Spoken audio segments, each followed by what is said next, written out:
The concrete floor was cold beneath my cheek, the metallic taste of blood thick in my mouth, and a high-pitched ringing drowned out everything except Cade's ragged breaths as he stood over me, chest heaving with his usual storm of insecurity. He had smashed the only photograph I owned of my mother, and now pressed a jagged shard of glass against my cheek, hissing that I would always be beneath him, that my mother had been weak, just like me. The door opened, and in stepped my father, Lieutenant Colonel Isaac Cohen, polished shoes clicking on the linoleum. For a heartbeat, I thought I was saved, but his face was stone, his voice cold as he told me I had disappointed him, that a real soldier knew when to stand down, and that I had pushed Cade to this. It wasn't just abandonment, it was a verdict. The military police arrived but bent instantly to the silver eagle on his collar, muttering that they would handle things internally, which meant the truth would be buried. Hours later at the Army Medical Center, a nurse named Carla quietly gave me water and whispered not to let their voices drown out my own, planting a fragile seed of validation. But when I reached for connection, I found I had been erased from the family group chat, replaced by a smiling photo of Cade with my father, the caption proclaiming the family honor safe in his hands. Returning to my childhood home to gather what remained of my mother, I discovered her oak hope chest, her journals, letters, photographs, reduced to ash in the backyard. Mr. Manuel, our gardener, told me it was my father who ordered Cade to burn it, declaring the past needed to be cleaned up. Among the ashes, I found one charred scrap that survived.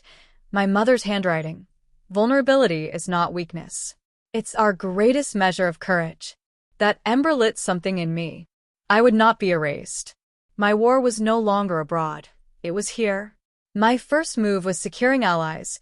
Carla signed a sworn affidavit documenting my injuries, and from an encrypted library computer I uncovered helmet cam footage proving it was me who saved lives in Syria while Cade cowered. I reached out anonymously to other servicewomen and was flooded with messages of similar betrayals, forming this sisterhood of the scars. Then came the warning call. My father was pulling every string, watching me. Soon after, Cade appeared on national television, polished in his blues, recasting me as unstable, a danger to myself and others. The town whispers turned to open scorn.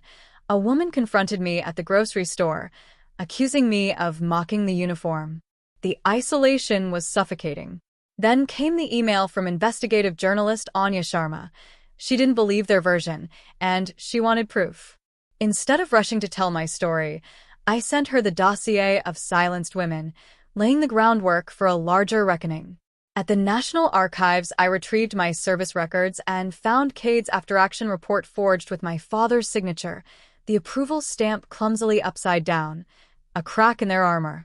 At a Memorial Day ceremony in D.C., I confronted Cade in front of the black granite wall of fallen names, telling him he could steal a medal and a story, but never honor. Days later, retaliation came. Forged medical files backdated my broken arm, painting me as unstable, signed by my father's golf partner, Dr. Finch. I countered with a new X-ray from a civilian clinic, time-stamped in irrefutable truth. My father called me that night, his voice soft, poisonous, urging me to accept treatment for the sake of the family, but I ended the call in silence. That click was the loudest sound I had ever heard. It was the end of his hold on me. I gathered my evidence, helmet footage, Carla's affidavit, dueling X-rays, the sisterhood dossier, and sent it to Sharma. Within hours, she connected me with Justice Shield Initiative, where lawyer Evelyn Reed, a former JAG prosecutor with razor-sharp resolve, took my case. Then came the final piece. A fellow lieutenant, Dorian Lex, slipped me a recording of my father's voice ordering my report buried, saying the family's reputation mattered more than the feelings of one emotional girl. It was the smoking gun. With Reed by my side, we filed suit. They retaliated by torching my storage unit, erasing my uniforms, medals, even my Purple Heart, but from the melted bronze I forged a scarred pendant to wear as my own emblem of survival. The day of trial, Cade spun lies on the stand, his lawyer brandishing falsified documents. My father smirked, certain of victory. Then Evelyn played the helmet cam footage, the jury watching me save lives as Cade froze in terror, and played the recording of my father's voice plotting the cover-up. Silence consumed the courtroom, and their mask shattered. When it was my turn, I told the jury my story, holding up the scarred pendant. "They burned my medals, but they could not burn my honor," I said, and looking at my father, declared he was no longer my father. The gavel fell, Cade sentenced to prison, my father forced into disgraced retirement. Justice, on paper, had been served, but for me, it was only the beginning. Victory didn't feel like triumph. It felt like exhaustion, a hollow silence after months of battle.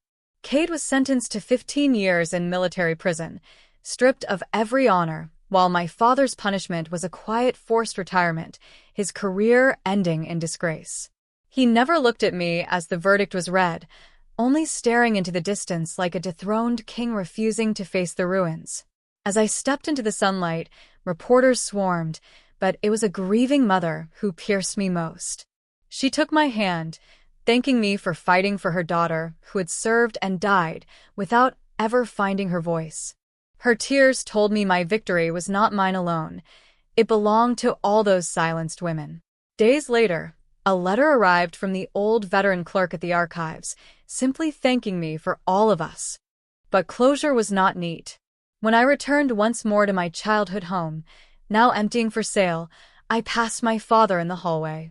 He looked smaller, older, diminished, yet still said nothing. There was no apology, only silence, and I walked past him for the last time. My service record was corrected, my Purple Heart reissued, but when offered them back, I pushed them across the desk. "I know what the truth is," I told my commanding officer. That was enough. I chose honorable discharge, not as a victim pushed out, but as a Marine who had completed her mission. 6 months later, settlement money bought me a small cottage on the Outer Banks. There, peace came slowly, with the rhythm of waves against the shore and the resilience of sunflowers bending toward the light. In a box of my mother's books, I discovered a hidden envelope, her final words written to me. She warned that the world would try to silence my truth, that false honor would demand my quiet, but urged me to use my voice, for true honor lived in truth. Reading her words, tears I thought were gone returned, not of grief but of release. At last, I was free from the weight of my father's definition of honor. I began volunteering at a veterans center, hosting a small circle for women on Tuesday nights. At first, only 3 came. We sat in silence until I told my full story, unpolished, raw. When I finished, a young medic whispered, "Me, too." Those words completed the circle, the sisterhood of the scars reborn, not in secret forums, but in shared light. My legacy was not medals or verdicts, but creating a space where others could speak. The scarred pendant I had worn into court now hung by my door as a wind chime, scattering fractured rainbows when the morning sun hit it. Even broken things could make beauty. I was no longer Lieutenant Cohen, the soldier defined by betrayal. I was Tessa, the woman who had survived, who was healing, who had found her voice. And on quiet mornings, when the ocean breeze stirred, I stood on my porch, whispering to the wind as if to my mother, "I'm using my voice, Mom." Because justice wasn't the end of my story, it was just the beginning.